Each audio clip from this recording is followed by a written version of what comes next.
So ఆ sound ఎక్కువ గాలి తక్కువ ప్రభుత్వం గురించి మాట్లాడుకోబోయే ముందు నేను ప్రత్యేకించి మన పిఠాపురం నేల యొక్క విశిష్టత,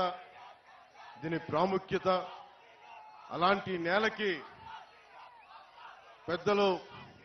తెలుగుదేశం ఇన్ఛార్జ్ శ్రీ వర్మ గారు ముందుకొచ్చి బలమైన నాయకులైంది కూడా పొత్తు ధర్మం ప్రకారం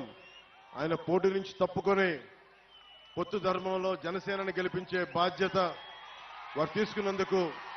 ప్రత్యేకించి వర్మ గారికి నా హృదయపూర్వక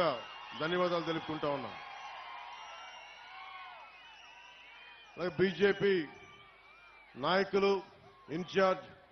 శ్రీ బుర్రా కృష్ణరాజు గారికి కూడా ప్రత్యేకించి నా హృదయపూర్వక ధన్యవాదాలు, నమస్కారాలు.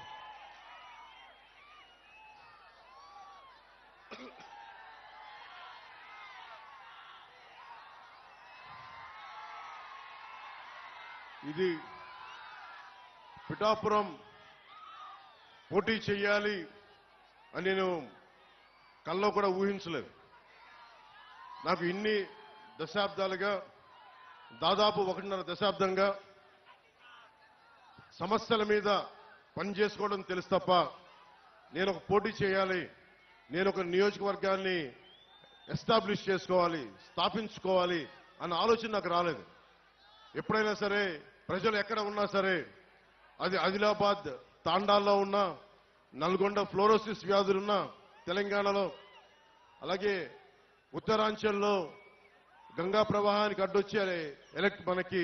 విద్యుత్ కేంద్రం ప్రాజెక్టుల వాటి గురించి అయినా సరే, ఆంధ్రప్రదేశ్లో